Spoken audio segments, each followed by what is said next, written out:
this evening. As you all know, the governor just concluded his press conference, and we are absolutely on the heels of that. Hurricane Ida developed and has been developing more rapidly than anyone was prepared for, and there are no indications at all that it will weaken.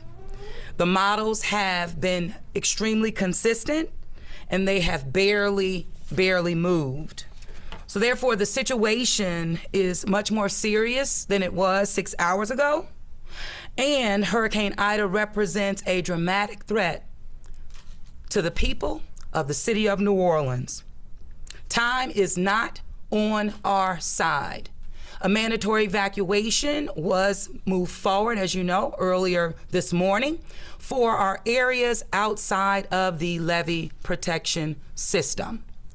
The National Weather Service, as well as the governor of the state of Louisiana, have indicated that our time for even implementing contraflow, we don't have the time to do so. Therefore, the city cannot issue a mandatory evacuation because we don't have the time. We have pivoted to, one, voluntary evacuation. Absolutely, this is the time. In addition to that, it really does speak to our ability, like we've had to do in the past, because of the lack of time, the need to shelter in place, hunker down. It is vitally important. We want our people to be in their safe spaces by and no later than midnight tomorrow. That is extremely important. The citywide evacuation plan cannot be implemented again because we're not calling for a mandatory evacuation because the time simply is not on our side. We do not want to have people on the road and therefore in greater danger because of the lack of time. I have with me, of course, Colin Arnold, our Director of Homeland Security, in addition to Heath Jones, who is standing in for Colonel Bailey with the U.S. Corps of Engineers.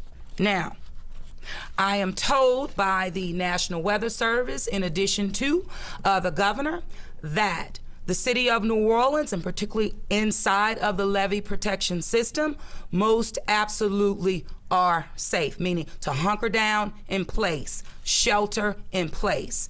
Now that 4 p.m. update has brought a little bit more information as it relates to the West Bank areas and potential overtopping of the levees there, as it was structured to do. We'll hear more on that from Heath. That's why he's here, to speak directly in regards to our levee system. So at this time, I am going to turn it over to Colin.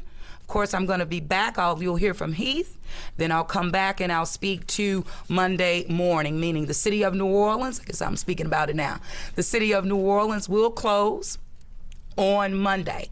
This therefore gives our employees, those, an opportunity to voluntary evacuate as well, those who are eligible to do so. So right now, let's hear from Colin, then we'll hear from Heath, and then I'll come on back and, of course, go into Q&A as we always do. So with that, Colin. Yes, ma'am. Thank you, Madam Mayor. Good evening, everyone. As the mayor said, since we spoke from this podium this morning, there have been some significant changes to Ida, now likely to be a Category 4 hurricane when it makes landfall to the west of our city on Sunday. So to be clear, we're facing a more dangerous storm than even this morning and, of course, yesterday. So it's a combination of 3 impacts. You have damaging winds up to 110 miles an hour that could cause downed trees, structure damage, and really our concern is just prolonged power outages, which we've all experienced before. Heavy rain in excess of potentially 16 to 20 inches over 2 days that could cause significant flooding, and this what is developing as a storm surge outside of the levee system up to about 11 feet, and in some areas around to the west of the river higher. So a hurricane warning, I'm sure all your phones went off, are in effect for all of Orleans Parish. A storm surge warning is in effect for those areas outside levee protection, and a flash flood watch is also in effect for our area. So what we said still stands, but we're asking you to take this seriously and be sure that you're prepared for today, tomorrow, and on into Sunday. Again, we called for a mandatory evacuation of the areas outside the levee system, Lake Catherine, Irish Bayou, and Venetian Isles. Residents in those areas must evacuate by Saturday morning before the Highway 90 and Highway 11 floodgates are closed. We are also calling for a voluntary evacuation of all residents of Orleans Parish inside the levee system. Dangerous winds pose a significant threat inside the levees for extended power outages, and they're likely with this storm. Please consider evacuating if you are able, especially if you are elderly or dependent on power. That's our main concern here, is the electrical outages after the post-storm. And if you are going to evacuate, that's a responsibility that you take on. Do so as soon as possible. You do not want to be stuck on the road when the storm's impact arrives. If you choose to stay, you need to be ready to shelter in place in a sturdy structure with your emergency supplies. We've done this many times. We did it probably 6 or 7 times last season. Remember that emergency personnel, at some point when those winds get up around 40 miles an hour, they're not going to be able to respond to you. They will as soon as those winds drop back down. And you'll be looking at about a 10-hour period where we will be under the threat of high winds. If you do voluntarily evacuate from the city of New Orleans and you're heading north, call 211 or text LA Shelter to 898-211 if you require shelter. The state of Louisiana is actively, I just got off the phone before we got down here, setting up shelters throughout the state of Louisiana for those that need it. And I'll say it again, text LA Shelter, one word, to 898-211 or call 211 if you need a shelter. If you don't need a shelter, disregard that. Now is the time to finish your preparations. Gather your emergency supplies, evacuate if that's what you decide to do, check on loved ones, and please heed our warnings. Text NOLA READY to 77295 for continual updates. You've seen many today.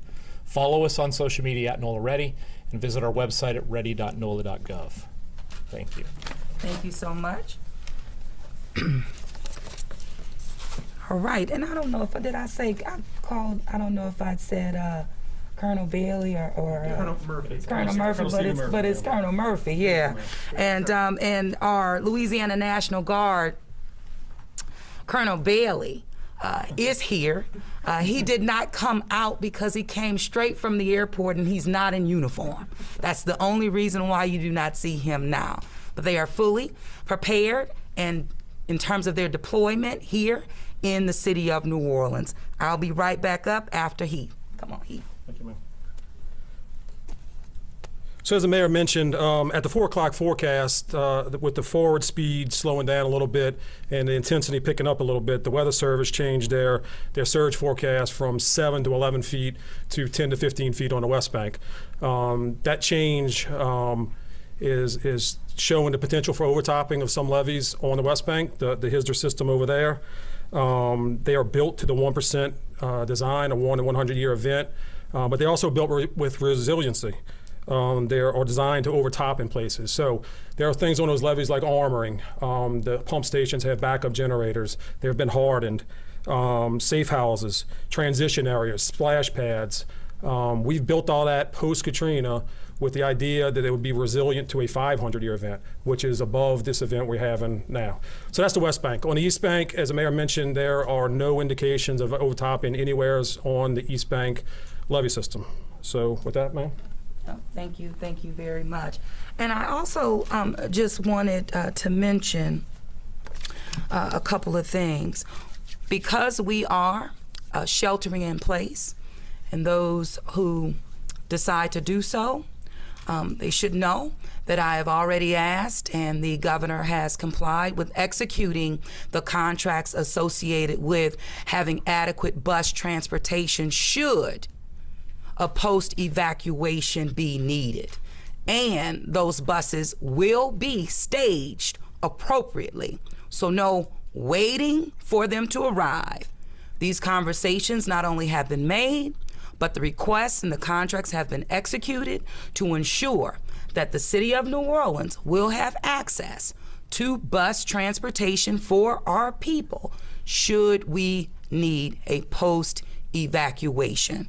I think that is what I needed to say. And of course, we on the Health Department side are actively engaging our special need registry. We have identified our population that we know will need a adequate power source should power be lost. And so that's about 75 to 100 of our residents. And so we are preparing to ensure that they're safe pre-storm. More information will come as it relates to other opportunities in the city of New Orleans needed to respond to the threat that is before us right now. I've said it before, but it is worth repeating, and it's also worth you all sharing. We need to take this storm very seriously. Now is not the time for jokes, for playing around. We need to take it seriously. We need to reach out to our neighbors, our family members, and our friends. We need to ensure that we're bringing what's ever on our properties in terms of plants and materials that could fly with the wind the winds that are expected, that we bring those things in. And of course, we have to protect our pets as well. At this time, Allie, I'll take questions. Ben Myers, advocate. Can you talk a little bit more about how a post-evacuation would work if it's necessary? How do the buses work? How often do they run? Where do they go from? Sure. So, and I'll let Colin follow, but the bottom line is that there are 125 coaches, coach buses, not school buses, but coach buses that are attached to that state contract. That the governor has clarified and committed has been signed, but also those buses will be staged appropriately so that post-storm they can get in and they can also get out. In terms of the rapid pace, it's going to be, how we get people on and get them out. But I'll have Colin come on up and give you a little bit more information. Happy to explain. So post-storm evacuation is really, started coming about after Hurricane Michael. All right, you've been listening to Mayor LaToya Cantrell in the city of New Orleans giving an update on the situation in the city. She says there simply is not time to call for a mandatory evacuation because of how quickly this storm, Hurricane Ida, is intensifying and heading toward the South Louisiana coast. Yeah, that's why they're not interacting that contraflow situation. I know a lot of people on social media were asking about that. Why there was no mandatory evacuation. The timeline just isn't there. That window is closed. And so right now, all they can do is issue a voluntary evacuation. And they said if you're going to do that, if you're going to leave either today or leave by later in the evening tomorrow night. This is before Ida makes landfall in our area. And of course, they also just mentioned before we jumped out of that just in case, and this is not saying that we actually would need it, but just in case, they do have coach buses that are standing by to get people out if it comes to that. But we can, of course, ask our weather expert, Chris Franklin.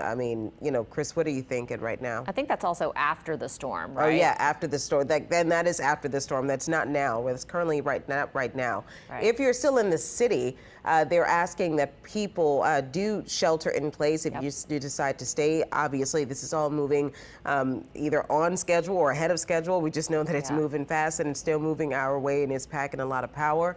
If you're in place, make sure you're there. You heard earlier from Governor Edwards to have at least 2 to 3 days worth of food, and this is for each person that is inside of your home. If you have children or babies that are inside of your home, make sure that you get everything that you need for them, medical supplies, and make sure you take those things in. Katie, something she reminded me, I have a lot of potted plants that I need to take inside of the house so that it doesn't fly away. Yeah, and from what we're hearing from our meteorologists, including Chief Meteorologist Chris Franklin, there is very little chance that this intensity forecast is going to be less than what it is right now, and that is a Category 4 hurricane Yeah. making landfall here in southeast Louisiana. So I know Chris is standing by to give us the latest on the forecast. Chris, is that still the case? I know we're waiting for that big 7 o'clock update, right? Well, we'll get an update at 7. We'll have a new track at 10, but really tomorrow is going to be more of the key, because that's when the storm will have emerged into the Gulf of Mexico, and we really will see nothing else hindering its further development. And at the moment,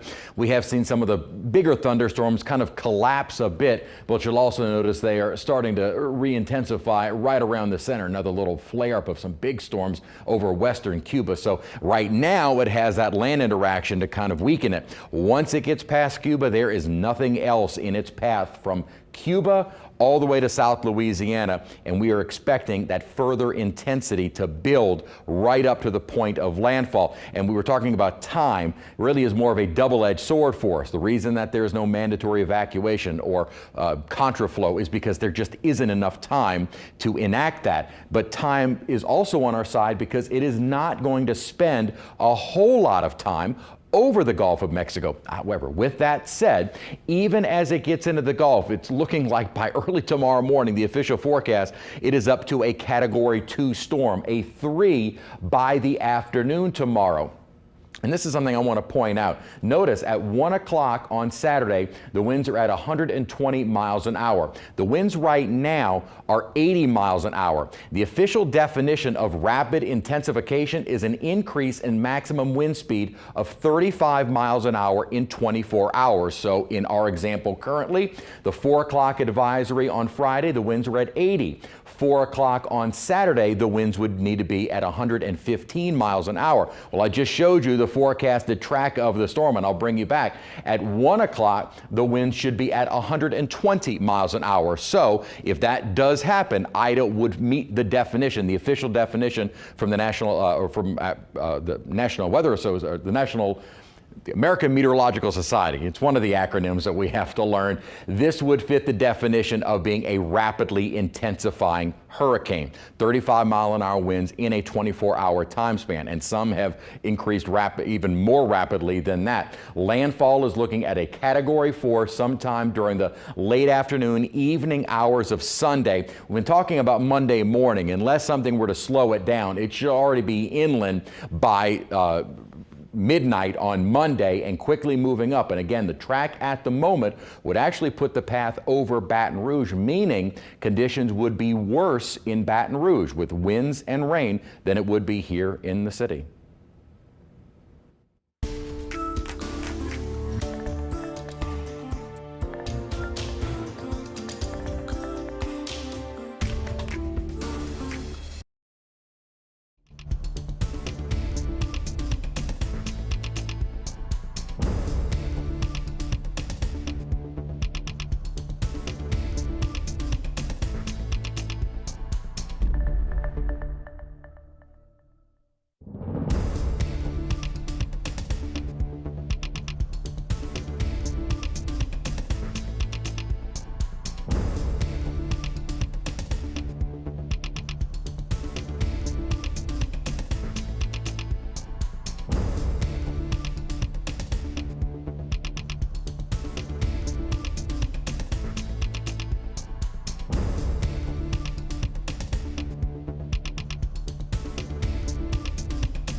And that's going to do it for this part of our coverage of Hurricane Ida. Yeah, but stay with us, of course. And we'll have more coming up on the Eyewitness News at 6. That's next after this quick break.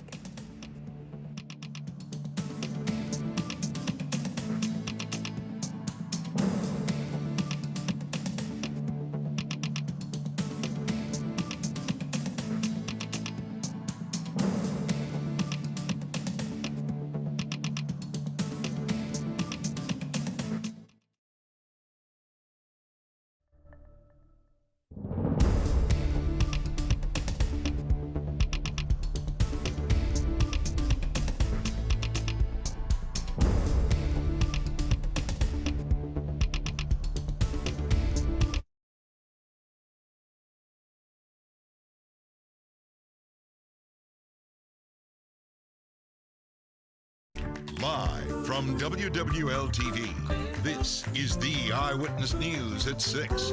Well, we want to thank you for staying with us for our coverage of Hurricane Ida as it approaches Louisiana's coast. I'm Katie Moore. And I'm Sharice Gibson. Karen is off tonight.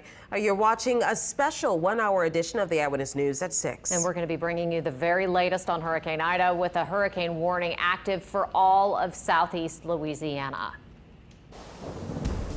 Sure, everyone's phone went off at the exact same time earlier when that warning was issued, as well as storm surge warnings.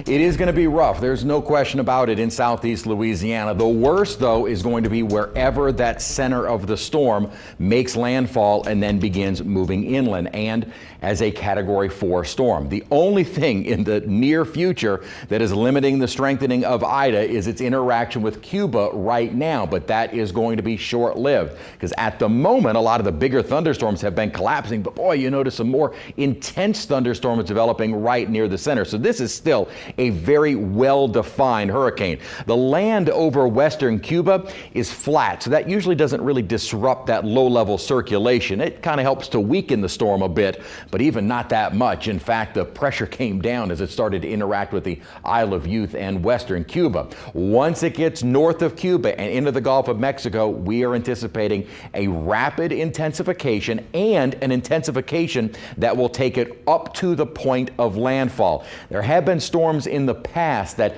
tend to start stirring up a little bit of the coastal water and help to actually weaken it. We haven't really seen that in recent years. Plus the fact that the Gulf water temperatures right up to the coast are in the upper 80s right now. This storm has plenty of energy to work with, and unfortunately there is nothing in the upper atmosphere that would help to limit the strengthening. At the current path, it would take it more over Baton Rouge. And again, we will likely see another jog west or east, although the models have been trending a little more west. We'll have to wait and see from the 10 o'clock advisory, but you do have to at least follow the path because, as we kind of say, sometimes almost contradicting ourselves, is that we don't want you to follow just the center point because the impacts of the storm are going to be felt well away from that center. And yes, that is true. But the worst of the storm is going to be around that center, around the eye wall. So if you can avoid the eye wall, then you avoid the potential of 140 mile-per-hour winds. Certainly a high likelihood of near hurricane force winds in the city. But if we can keep the core of that storm away from New Orleans, and again, we don't wish this on anyone, it may be that the worst conditions are in Baton Rouge and Lafayette and not as bad, comparatively speaking, in the city of New Orleans. So I mentioned rapid intensification. What that is officially is an increase in the maximum wind speed of 35 miles an hour in a 24-hour time span. So at 4 o'clock on Friday, the advisory on Ida was winds of 80 miles an hour. By definition, the 4 o'clock advisory on Saturday should at least be 115. Right now, we're looking at likely before the 4 o'clock advisory, the winds may already be up to 120 miles an hour. So that would fit the description or the definition of a rapidly intensifying storm. We're kind of waiting for some of the later evening model runs, and that's what the Hurricane Center will use to build their forecast track and thus the cone. But you'll notice that a lot of the consensus from the models right now, and these are the models, by the way, that the Hurricane Center uses to build their forecast, is that they're tending to be more from the center to the west of the cone and not as much on the eastern side. So though the cone is kind of, you find the center line right in between, it looks like it's been trending a little bit more to the west. So it'll just be interesting to see when the evening model runs come out if they continue this consensus, and thus if the hurricane Hurricane Center kind of adjusts their track a little bit more to the west as well, which again, we don't wish this on anyone, but that would be a little bit better for us, at least in terms of the wind and the rain. The storm surge is still going to be significant as you go west of Southwest Pass out toward lower Lafourche. You're looking at a storm surge of 10 to 15 feet. All of that water gets fed up Barataria Bay. 7 to 11 feet east of the river, so you're looking at Lake Borgne, the Biloxi Marsh, and even the Mississippi Sound. Right now we're expecting 4 to 7 foot surge in Lake Pontchartrain, and that water has to go somewhere. Orleans Parish, Jefferson Parish within the levee system are protected, so that water makes it onto the North Shore. Mandeville, we're looking at 3 to 6 foot surge. That includes parts of southern Tangipahoa Hope Parish as well. That surge moving into parts of northern St. John Parish, and then as well as that water coming in around the spillway into St. Charles Parish, and the height of about 6 feet. So you are looking at river parish flooding from the storm surge that makes it into Lake Pontchartrain. And wind speed, as I mentioned, based on the track right now, we would see the strongest of the winds at the core of the storm, more around the Houma area, landfall in lower Terrebonne, and then moving up toward Baton Rouge to where at points winds would likely be stronger in Baton Rouge than would be here in the city of New Orleans. Not to say things are going to be great in the city of New Orleans. You're still looking at strong winds, damaging winds, and very heavy rainfall, but the worst of the storm may be a little bit more to our west. All right, Chris, thanks so much. And our weather app is key when storms threaten. It lets you check the latest forecast on the go. Even if you've lost power, you can search your phone or tablet's app store to download it for free. And some breaking news from New Orleans Mayor Latoya Cantrell. She is calling for a voluntary evacuation now and says it's simply too late to call for a mandatory evacuation. Now, this comes on the heels of the cancellation of the Saints game on Saturday. Here's more from the mayor just minutes ago. Our time for even implementing contraflow, we don't have the time to do so. Therefore, the city cannot issue a mandatory evacuation because we don't have the time. We have pivoted to 1, voluntary evacuation. Absolutely, this is the time. In addition to that, it really does speak to our ability, like we've had to do in the past, because of the lack of time, the need to shelter in place, hunker down. It is vitally important. Of course, we'll have more on what else they're doing rather in New Orleans to prepare for Ida. What we're doing in New Orleans to prepare for Ida in a moment. The mandatory evacuation for Lafourche Parish starts in about 11 hours. That entire parish is under a mandatory evacuation order starting at 5 a.m. on Saturday. Parish officials issued this statement about it. They say this is especially important for those in low-lying areas, mobile homes, and RVs. If you do choose to stay, despite the mandatory evacuation, bear in mind that emergency crews may not be able to reach you until after the storm clears. And St. Charles Parish is also going to be under a mandatory evacuation order that starts at 6 a.m. Saturday for the entire parish. Parish President Matthew Jewell says residents have to leave the parish no later than 5 o'clock tomorrow night. Officials say the impact of Hurricane Ida could leave them without power for multiple weeks up to a month. So if you need help evacuating, you need to call the Emergency Operations Center. That's by 10 o'clock tonight. The number is on your screen. It's 985-783-5050. Well, parts of Jefferson Parish under a mandatory evacuation order tonight. And that's including those lower lying areas, Grand Isle, Jean Lafitte, Lower Lafitte, Crown Point, and Barataria. Now, the rest of the parish is under a voluntary evacuation, and Jade Cunningham has been joining us live in Jefferson with the latest on what's happening there. She's live with us again tonight. Jade? Yeah, good evening, Katie. And that's absolutely right about the mandatory and voluntary evacuations. But of course, officials earlier saying that if you have the means to do so, you have the ability to do so, to evacuate. You know, we heard from multiple Jefferson Parish officials earlier today about what possibly to expect with Ida, and they say they have, of course, been preparing for several days. We were going around the parish today on both the east and west banks. We saw multiple people preparing. Crews with the parish have been working all day to try and continue, and will be continuing tomorrow, cleaning catch basins, to make sure that drainage will be able to move the water out efficiently. Of course, officials saying that they are expecting a lot of wind, rain, possible flooding in spots, power outages, and they are telling people, again, if they have the ability to evacuate, to go ahead and do so. The Emergency Operations Center will be activated soon. They are monitoring different places all across the parish. Entergy and other departments have pre-staged equipment for during and after the storm as well. You know, a lot of people earlier today, and maybe some now still, they were debating about staying or leaving. It's a decision officials say needs to be made now, that where you are tomorrow afternoon or evening is where you'll be riding Ida out. Obviously, you have to weigh the direct risks of the storm and where you're located, with hurricane force winds, with the storm surge, heavy rainfall, widespread flooding. You also have to consider the secondary effects of a hurricane that happen that are not directly weather related, right? So electrical outages, if water is not available to you, if the stores are closed, the grocery stores, the drugstores are closed. All of those modern day amenities are not going to be available to you if you're somebody that vulnerable and needs to get out early. These are the considerations that you and your family should be weighing right now.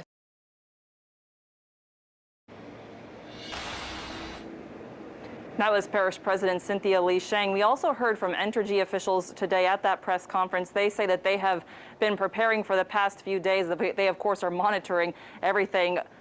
Since this is a fluid situation, they have been moving equipment from low-lying areas to high ground. They've been checking feeders, they say, to try and make sure that everything is operating properly.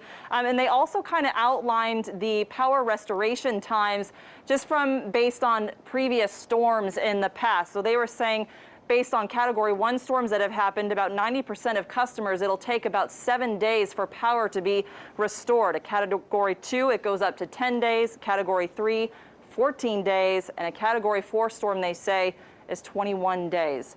So again, officials monitoring the situation, saying, though, that they are prepared for this storm. Reporting live, Jay Cunningham, Eyewitness News. All right, those are some striking numbers for sure. And we're learning more about the latest problems with the drainage in New Orleans, with an entire pumping station down right now, plus the potential issues with providing power to the ones that do work. We know the problems there. We have seen it time and time again.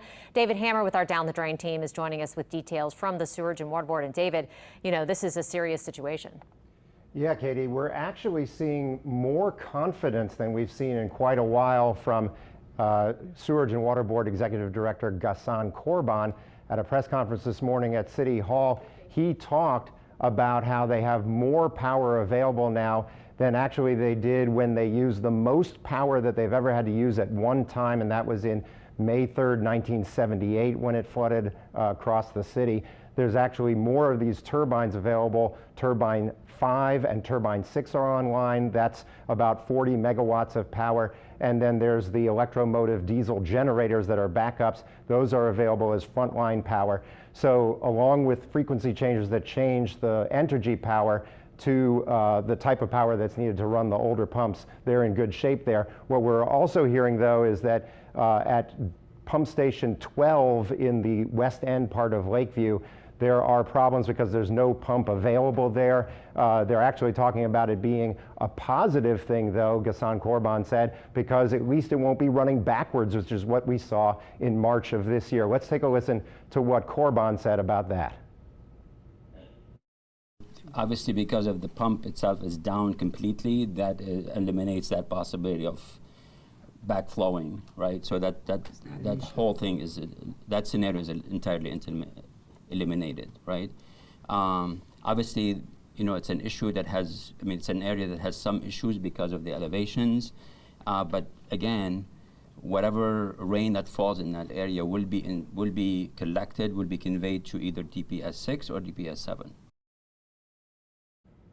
Now, Katie, what he's talking about there is that there are other pump stations in other parts of Lakeview that will help take up the slack there, but we're going to be watching other problems. We're hearing about issues with the flood protection gates out by the lakefront airport, and we'll be watching that as the storm approaches. Yeah, what kind of concerns there? Well, there's actually a gate that protects the neighborhood next to the lakefront airport. Yeah. It is not going to be operable But now we're hearing that it's actually redundant. There's a gate closer in that will protect that neighborhood, and it may actually be good for the airport to keep it from holding water for days and days like we saw after Hurricane Isaac in 2012. Yeah, and I think when we hear about Pumping Station 12 being down in Lakeview, it brings back memories of that 2017 flood, which even, was the whole reason that we did that down the drain investigation to begin with. So right. I think that a lot of people are concerned about that who live in Lakeview especially. But Corbon's telling them to count on these other pump stations to pick up the slack. It's hard to understand for the people who live right in that area near Fleur-de-Lis Boulevard who've seen that hit them multiple times, including when that station was unmanned in 2017. Yeah, absolutely, David. Well, we're going to rely on you to let us know what's happening out there. We'll be out there watching. Okay, sounds great. Thank you. And we're going to keep a close eye on all those drainage issues, as I just mentioned. As always, you can email us at eyewitness@wwltv.com if you spot anything that you're concerned about. And make sure you do. We'll be right back with more coverage of Hurricane Ida.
All right, welcome back to our extended coverage of Hurricane Ida as it makes its way to the Louisiana coast. One of the areas of concern, of growing concern, of course, the Bayou parishes, Terrebonne Parish being one of them. Yeah, Terrebonne Parish and Lafourche Parish. Mike McDaniel is joining us down in Terrebonne tonight with the latest on what's happening there. Mike, it has to be a tense situation for people. Yeah, after that 4 p.m. advisory, a lot of things really shifted and changed. The parish president called this the bullseye here in Terrebonne Parish, and the big news coming out of the parish this afternoon is that mandatory evacuation going into effect tomorrow morning at 6 a.m. Given the strength of this storm, the parish president says it just makes sense and there's no other option but to issue that type of evacuation. Now, when Hurricane Ida hits the coastal parts of this parish, that's going to be a Category 4 storm, and emergency leaders here expect 140-mile-an-hour winds. with gusts up to 160. So let that sink in a bit. They expect it to be a Category 3 by the time it reaches the northern part of the parish. We saw lots of folks out earlier before this evacuation order went into effect, or before the evacuation order was announced, filling up sandbags. And most of the folks we spoke to said they planned on staying around, but they may change those plans now depending on this order. Now, with the might of this hurricane, storm surge is expected to reach up to 15 feet now. The good news here in Terrebonne Parish is there are 3 levee systems in place, which parish leaders feel confident about. You've got the Morganza, and then you've got 2 done by the parish. It's a major hurricane hitting Terrebonne Parish. We worked 17 years building a levee system. So we believe we should hopefully stop most of the water coming this way. This is a very dangerous storm. There will be catastrophic damage with the Category 4 winds, and with the storm surge up against our levee system, we'll probably have some overtopping. And there are 13 floodgates around this parish. All of them will be closed by tomorrow morning. Some of them already are. The parish president is calling for folks to go ahead and leave now if you can. Head somewhere on your own. But if you do need assistance, there will be buses taking people from Terrebonne Parish to the Monroe Civic Center. That begins tomorrow morning at 6 a.m. at H.L. Bourgeois High School, not far from where we are here at the EOC. Live in Terrebonne Parish, Mike McDaniel, Eyewitness News. Mike, thanks so much. And St. Bernard President Guy McGinnis described Ida as a terrible storm that could leave his parish with extended power outages and flooded homes. Yeah, officials say they are closing the Carnarvon sector gate in less than half an hour, and Paul Murphy spent the day in St. Bernard. He's joining us live along Bayou Bienvenue tonight. Paul? Katie, Charisse, it has been a messy day here in St. Bernard Parish, and here along Bayou Bienvenue, we've seen rain on and off throughout the day and some choppy seas, but this is certainly nothing compared to what residents are expected to be experiencing this weekend. Parish leaders are telling residents to prepare for up to 110 mile-per-hour winds, maybe stronger in some areas, up to 18 inches of rain and 7 to 11 feet of storm surge. They expect tropical storm force winds to reach the coastline of Louisiana sometime tomorrow, and conditions to steadily go downhill Sunday until the storm moves out of here on Monday. Today, commercial fishermen in Wyclosky were moving their boats to safe harbor. Recreational boaters and camp owners were also packing up and pulling out. Many parked their property along LA 46 just inside the flood wall. A parish crew constructed a rock dam on the Florissant Highway to help protect the area from the expected storm surge. Parish President Guy McGinnis does not plan to call for an evacuation, but is urging people to get out if they can by tomorrow afternoon. McGinnis said he is very concerned about wind and rain inside the levee protection. If you cannot stand not having electricity for an extended period of time, if you're on oxygen and you feel like you're gonna need oxygen, you need to find a way to get out of the area of this impact, the impact of this storm. And we should also report that the levee district plans to close the floodgates on LA 46 between 6 and 7 o'clock tomorrow night. We're live in St. Bernard Parish. Paul Murphy, Eyewitness News. All right, Paul, the situation is unfolding rapidly, and we're depending on you for all the information. Thank you. Very much settled weather outside tonight. It'll be okay for much of the day tomorrow, but by tomorrow evening, we will begin to see those winds increasing really steadily through the day, but nearing the tropical storm force along the coastline by tomorrow night and then worsening through the day on Sunday. So if you have anything that you need to do outdoors, you've got this evening, you've got most of the day tomorrow. By tomorrow night, that's about it. You need to be inside or gone if you do plan on leaving. Here is satellite from Hurricane Ida. Again, we will get new coordinates, not a new track, but new information at 7 o'clock. And I'm venturing to guess it's not going to have weakened at all. Look at this new little batch of thunderstorms that are firing up on land right around the center of the storm. So it almost looks like it is intensifying even over land. which is incredible, which also lends credence to the fact that this is going to continue to intensify right up to the point of landfall. And as we've said before, there really isn't anything that would prevent it from becoming a 5. Right now, we have it as a 3 by tomorrow midday through the afternoon, becoming a 4 by either late Saturday or early Sunday, and then quickly moving. And again, key is quickly moving toward the Louisiana coast and pushing inland. On a course like this, that does take it more so over Baton Rouge. So it's possible that conditions in Baton Rouge in terms of wind and rain will be worse than they are in New Orleans. The computer models have actually been trending, and it'll be interesting to see when we get a new run later this evening, have been trending a little bit more to the west. Now, the consensus, the majority of the models does kind of place it right around the center line of what we're talking about with regard to the track of Ida. So may not see the hurricane hunters or the Hurricane Center actually adjust their track, but it'll be interesting when we get a new batch of these models later this evening. If you follow me on social media, I will post that before the track comes out. And usually this model consensus, the ensemble, is a fairly good guide of what the Hurricane Center will do with their forecast thinking in terms of maybe adjusting it one way or another. Just based on the models right now, and again, could change this evening, I would venture to say they may even shift a little bit more to the west. So that does take the worst wind and rain away from us, but there is no avoiding the storm surge, which at the greatest could be at about 10 to 15 feet, and that water comes up Barataria Bay. So lower Lafourche, lower Jefferson, we're looking at 6 foot of surge. Some of the greatest surge is going to be in the Biloxi Marsh of around 9 foot. But notice there are some pockets in Lafourche, Lafourche Parish, as well as into parts of St. Charles Parish, that could see also 9 foot of storm surge, because again, you've got all of that water that is piling up from the south and from the east, and it makes its way into all of our bayous. And unfortunately, as we start to get the heavy rainfall, lakes, rivers on the north shore that are trying to drain into the lake, you're going to get that water pushing. And at the moment, we're looking at a 4 to 7 foot storm surge in Lake Pontchartrain. As I mentioned, winds will start increasing by Saturday night and continuing to increase throughout the overnight period. So it may start to sound pretty rough during the night on Saturday and early Sunday morning, but it's only going to get worse through the afternoon and evening.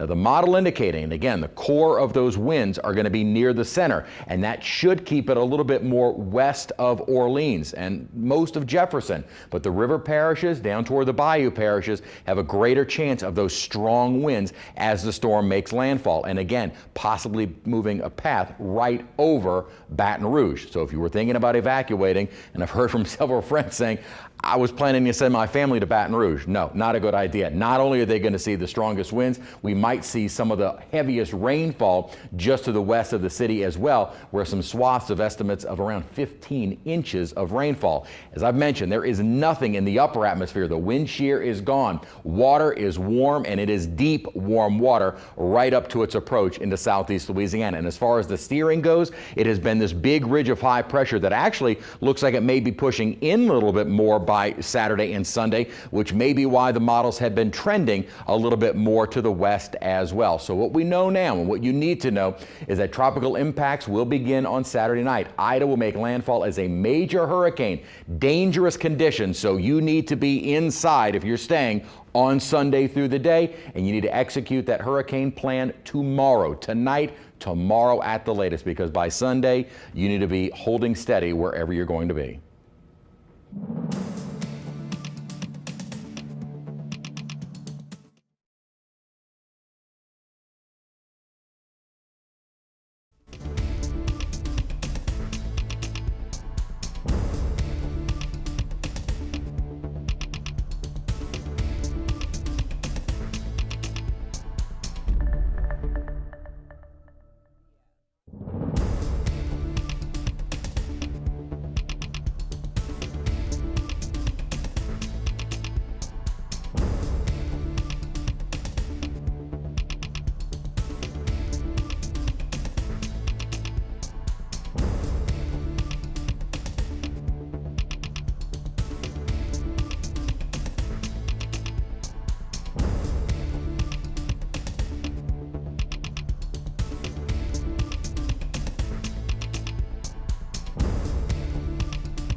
All right, areas outside the levee protection in many areas, including Orleans Parish, are under a mandatory evacuation order. One of those is Lake Catherine. And that's where we find out Meg Ferris live for us. And she spoke with some people who are preparing for that evacuation as well. Right, Meg? That's right, Charisse. And down here in the Wrigley's, the fishing down here, it's the very reason why Louisiana is called the sportsman's paradise. But of course, it's also very prone to be hitting by hurricane and surge. Take a look at some of the video we were shooting down here earlier today. Of course, this marina down here, we're at the very end of Highway 90, we're right before the bridge starts to go over. And down here at Venot's Marina, he's staying open the whole time so that people can come get all their boats. They're not just tying them up. People are more concerned about this storm than normal, even though I heard Mike McDaniel say that the bullseye was Terrebonne. People here are concerned, and they've been coming and actually taking their boats away because they're very concerned with the wind. They don't want things flapping around and causing damage. So people have been doing that all day, all afternoon. And we talked to the owner of Venot's earlier today. It's getting kind of crazy. Last year was 7 times in 7 weeks, and now we're starting all over again. But are you more concerned about Ida than others past? They ain't even here yet. I don't know. It's like they always they go. You know, you're like so long before time. It's crazy. We've been here since 1933, so I've been through every storm. Rebuilt this marina 3 times. Betsy Camille was in 4 years. We rebuilt it when I was 13 years old. So my father's been here since 1933. Does it get old? I love it out here. I just rebuilt this. It's a brand new marina. Yep. No, it ain't over. So here he was taking it all in stride, but 7 times last year, and here we go again this hurricane season at the height of hurricane season. Now, earlier today, I was in touch with Dr. Joe Cantor, who's the state health official, and he said 2 things are important. First of all, if you have not been vaccinated, you're going to a shelter somewhere, keep in mind that you will be let in. You won't need, of course, a vaccination if you have to go into a shelter, but people will be together and mingling, and so that's very important to keep in mind that while we're going through this terrible storm, we also have a pandemic going on. He also said that they see too many deaths after the storm with people using generators. If you've heard, we've all been talking about how long electricity could be out. So he really stressed that we don't want to see that with anyone, that you have to keep that generator far away from your home, outside, because the carbon monoxide it could produce is colorless, odorless, and you won't know. You just won't wake up. Reporting live from the Wrigley's, Meg Ferris, Eyewitness News. It is a real concern. Thank you so much, Meg. And we are going to be right back with more coverage of Hurricane Ida.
Well, we want to welcome you back to this special one-hour edition of the Eyewitness News at 6. Okay, we're tracking Hurricane Ida, and right now a hurricane warning covers almost the entire Louisiana coast. So we're going to go back to Chief Meteorologist Chris Franklin to give us an update. A lot of people asking the question. You've answered it. Where should I go? Should I leave? And we are also hearing from the city that it's too late to set up contraflow for people to get out of the way. Yeah, something we had mentioned that time is a double-edged sword to us. We don't have a whole lot of time to do much as we have tomorrow, and then that's it. By Sunday, conditions will be worsening, and it's also a little bit of a blessing in that it doesn't have a whole lot of time to strengthen, but the length of the Gulf of Mexico is plenty of space, and with warm water and a lot of open upper air for this to grow, we are expecting it to rapidly intensify and continue to intensify up to landfall. Something that I wanted to note, because we've been talking about the fact that based on the current tracks, and again, it may shift one way or another, currently the worst part of it may move more over Baton Rouge, and conditions may actually be worse there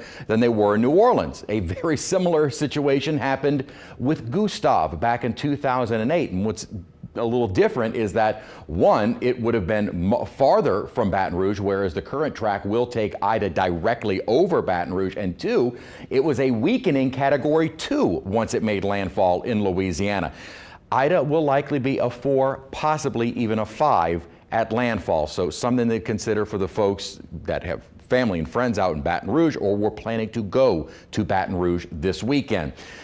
If it was bad for Gustav, it will likely be worse for Ida. And the storm is strengthening. It actually just about 10 minutes ago officially made landfall in Mexico. As a matter of fact, you see that advisory kind of change at 6:25 as the storm has made landfall over Cuba. I said Mexico, I apologize, Cuba. But notice that these brighter cloud tops, the storm is still intensifying despite the fact that the center finds itself on land.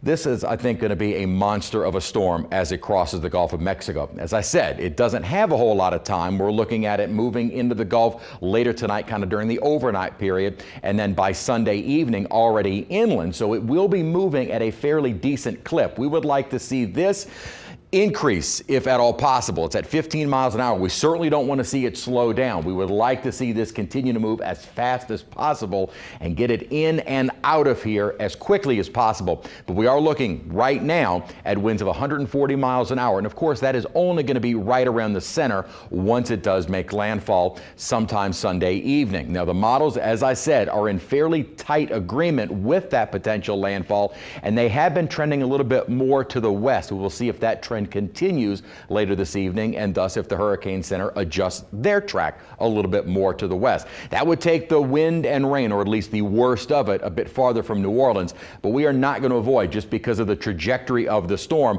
the worst of the storm surge at most of the Louisiana coast, 7 to 11 feet, with a bit more of a bullseye over Barataria Bay of 10 to 15 feet, and that water getting pushed inland, with all of the areas that you see highlighted in orange of about 6-foot surge, and there are parts of St. Charles and lower Lafourche of maybe 9-foot surge, and outside of the levee system in St. Bernard Parish and more of the Biloxi Marsh. Winds will start to increase as we get toward Saturday night, approaching 40 miles an hour during the morning on Sunday. A lot of folks here have been talking about, am I going to be able to stay home and then get on the roadways early on Sunday morning? Well, we are going to be dealing with likely 40 to 60 mile per hour winds here in the city during the early morning hours of Sunday.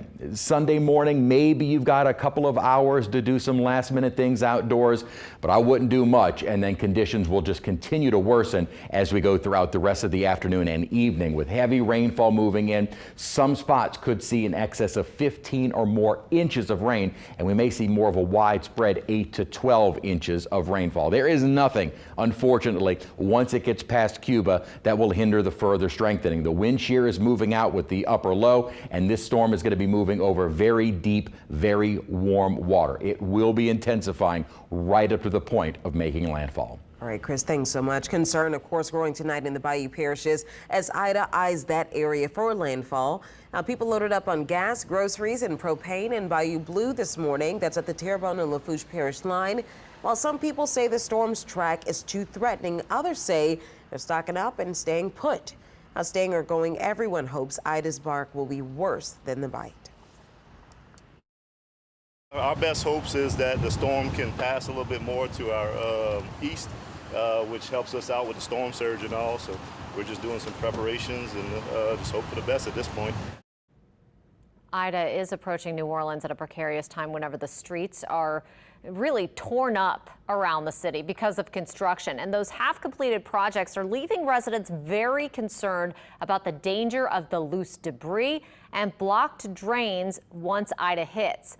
Mike Perlstein has that story. When the city launched more than $4 billion worth of street construction, many residents cheered. Now, with Hurricane Ida bearing down, those same people are worried about the threat posed with so many of those jobs left unfinished.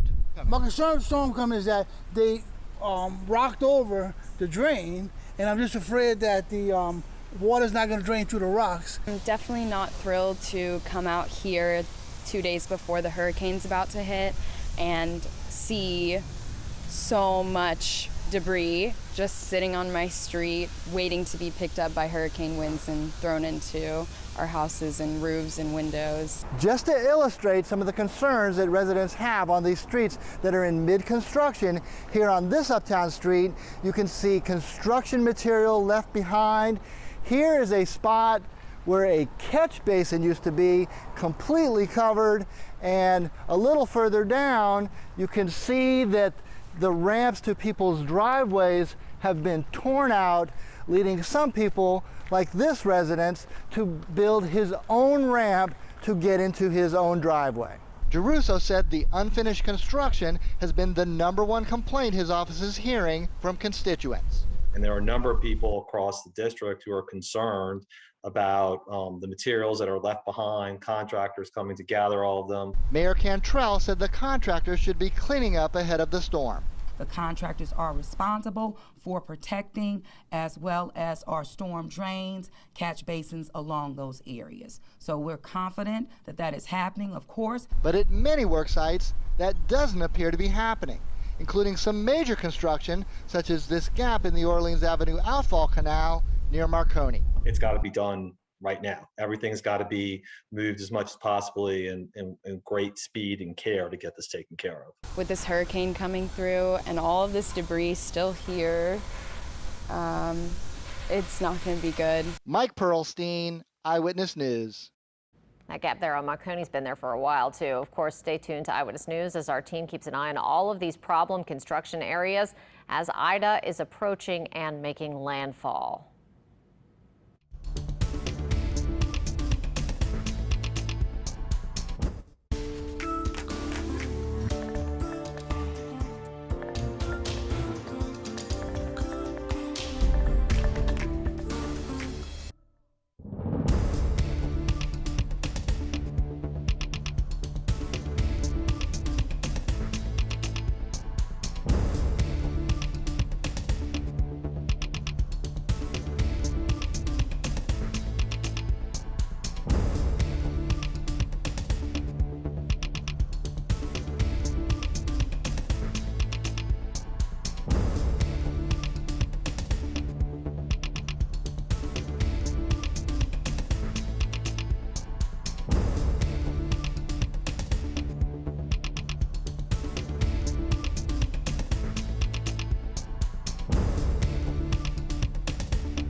One of the areas, again, of course, we're keeping a close eye on is St. Tammany Parish over on the North Shore and what their preparations are as we get ready for Hurricane Ida. Well, Devin Bartolotta joining us live there in St. Tammany Parish. Devin?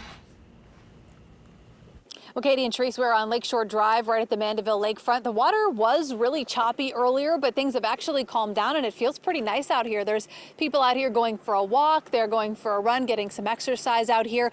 But this, of course, is all expected to change. The St. Tammany Parish president said 4 to 6 feet of storm surge is expected right here at the lakefront. That will bring water 4 to 6 blocks into Old Mandeville, covering Lakeshore Drive and continuing on into the neighborhood. But the parish is encouraging people not to come out and sightsee once the weather starts to deteriorate. They say it is much safer to stay at home. And if you are someone who usually takes on water during storms, they advise you to look for higher ground. If you're prone to flooding in low-lying areas, you may want to move to higher ground, move out of the area to other parts of the parish, to other parts of the state, or even beyond if you've got places to stay. There'll be a short window of opportunity to make an evacuation, so you should make those decisions now. Now, a note about traffic out here. If you are evacuating, know that roads are backed up, especially getting onto 12 West. If you're going out to run errands even, be patient. Know that there are a lot of cars on the road. For now, reporting live in Mandeville, Devin Bartolotta, Eyewitness News. All right, thank you so much, Devin. And we are continuing, of course, to follow the Hurricane Ida as it is making its way toward the Louisiana coast. And the Saints game on Saturday has been canceled, but the Black and Gold may have decided on a new starting quarterback. Ricardo LeCamp will have more in a moment when the Eyewitness News at 6 continues.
The Saints will not play their final preseason game against the Cardinals tomorrow. The decision to cancel the game made this afternoon. Also, NOLA.com reporting the Saints will evacuate to the Dallas-Fort Worth area, and if necessary, they'll hold practices at the Dallas Cowboys AT&T Stadium in Arlington. Now, here's part of the Saints' statement on their decision not to play the game. Quote, due to the intensification of the hurricane throughout the day And after the most recent tropical update, the team's leadership has made the decision in the best interest of all personnel that may have been directly and indirectly affected by the storm. The announcement comes after constant communications with the city of New Orleans, officials, the National Weather Service, Homeland Security, Governor Edwards, and leading state officials and the National Football League. The team encourages all residents of the region to take precautionary measures to remain safe throughout the impending hurricane. The New Orleans Saints will be in communication with season ticket account holders regarding applicable refunds and or credits to their season ticket accounts, close quote. The other big story from today, we have a winner in the Saints quarterback competition. ESPN's Adam Schefter reporting this morning the Black and Gold have named Jameis Winston the starter for Week 1 against the Green Bay Packers. The former #1 overall pick becomes Drew Brees' successor, and he could earn himself up to $7 million in incentives if he reaches certain performance benchmarks.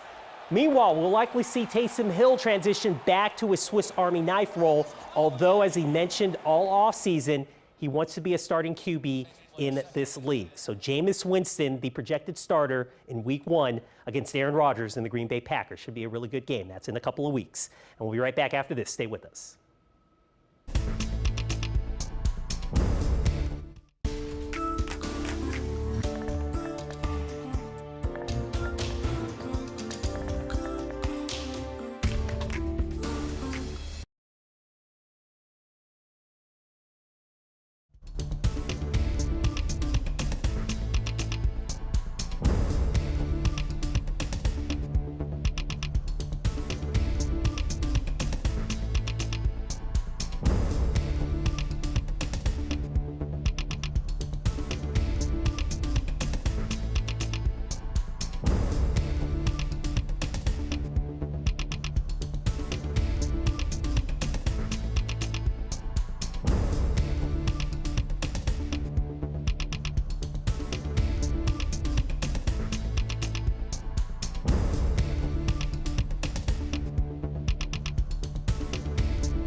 Well, we did get the 7 o'clock advisory, and nothing has changed, thankfully. That's at least some good news. But as satellite clearly shows, the storm is trying to intensify while sitting over land. As I mentioned, about 40 minutes ago or so, it made landfall in Cuba. Now, with the 7 o'clock advisory, winds are still at 80 miles an hour. Pressure has held steady at 985, and the movement still to the northwest at 15. Not a whole lot of land to cover, and it will be emerging into the Gulf by later tonight. And then once into the Gulf of Mexico, there is nothing else to hold the storm back, unfortunately. And we are expecting that rapid intensification throughout the day tomorrow and going into Sunday, probably right up to the point of landfall at the moment as a Category 4. And again, it is not out of the realm of possibilities to see this become a 5 before landfall. Track at the moment would take the center of the storm. And of course, we are going to feel the impacts here in New Orleans and across across southeast Louisiana, southern Mississippi. There's no question, but you also want to avoid the center of the storm, and that is why that center point becomes a little bit more important, because we are at the moment kind of looking at near Cocodrie and lower Terrebonne as the initial landfall, and then the path would take it right over Baton Rouge, which is why I've been saying Baton Rouge will likely get it worse than we will in New Orleans. Then the storm will quickly move up to the north and northeast, which is a good direction, because eventually those winds will change direction and start pushing any water that is built up along the coast and in the lake and start pushing it out and improving weather as we get into next week. Model run, we're going to be waiting for our later evening and to see if this consensus holds. And there is a bit of a consensus, and it has been a little bit more to the west. And notice most of the models are a bit more west of that center line from the National Hurricane Center. We'll see if that trend continues and perhaps the adjustment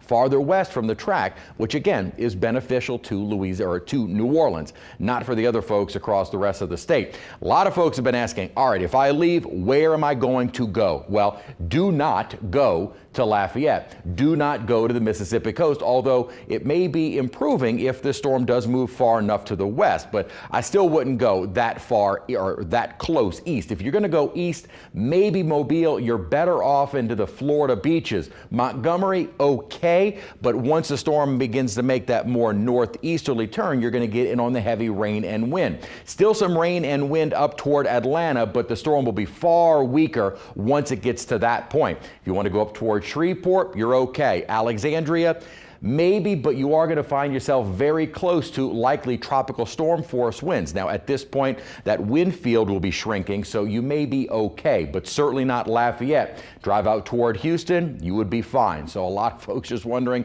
where am I going to go if I should go, or if I go?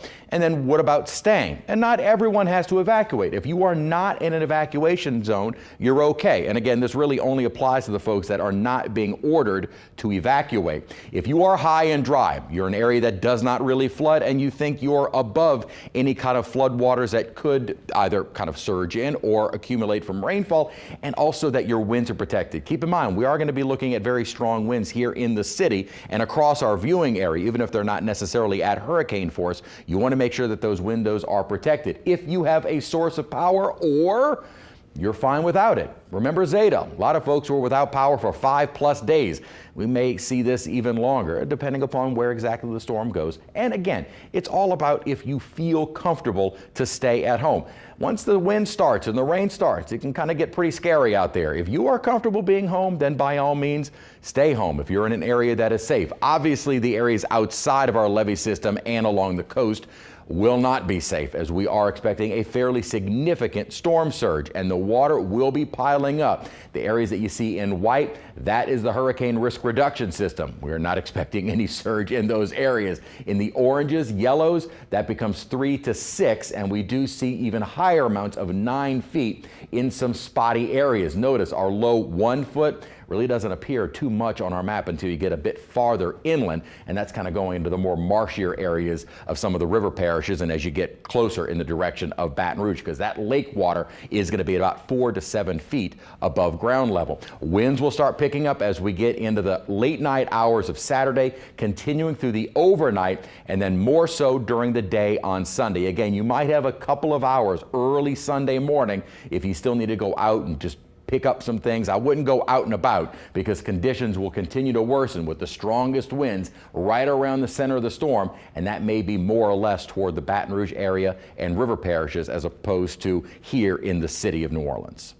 All right, Chris, lots to get to in the next 2 days, so we want to make sure that you're prepared. Our weather app is a great place for you to find the information you need when those storms are threatening. It lets you check the latest forecast on your phone, even if you've lost power. You can search your phone's tablet or app store to download it for free. And thank you for watching this special edition of the Eyewitness News at 6. We'll see you right back here for the Eyewitness News at 10. Right now, we want to send you back to our chief meteorologist, Chris Franklin, for an extended breakdown of the 7 o'clock update.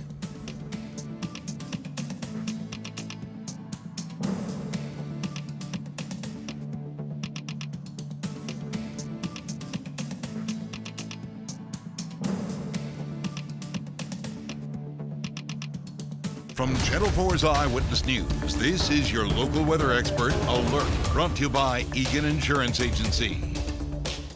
You know, just looking at radar because I haven't even been paying attention to what's going on outside right now. Rain is clear. Conditions are dry. So if you have to go to the store, go run some errands before tomorrow, do it right now. Again, the roads have been a little bit more crowded than normal, but you still have time today. And you do have some time tomorrow. We are going to see some scattered showers and thunderstorms, but the winds really won't start picking up to the more dangerous speeds until we get more toward late tomorrow night. And then certainly by Sunday, if you're staying, you need to be inside and just, I really hate to say it, but hunkering down. All right, take a shot. I just said hunker down. All right, we are watching the center of the storm now over western Cuba, and what you see on satellite here is kind of an explosion of thunderstorms, so it is trying to intensify over land. Not a good sign of things to come as it moves toward the southeast or southern Louisiana coast. Winds are at 80 miles an hour with winds gusting up to 100. So at the 7 o'clock advisory, we did see no change from 4 o'clock. Pressure is held steady at 985. However, with this new burst of convection at the center, we will likely see at least the wind speeds come up or the pressure drop at the 10 o'clock advisory, and at 10 we will get a new track. The track right now, as we have been talking about all afternoon long, does now take it to a Category 4 up to the point of landfall and moving inland. Now again, the strongest part of the storm is going to be right near the center. We are definitely going to feel impacts, and I think most folks understand that. When we kind of focus in on this center line, I think you understand that you're going to feel the impacts well away from the center of the storm and even outside of the cone. With the cone, the center line, our icons, all we are tracking is the center of the storm. The storm itself obviously expands well away from that center,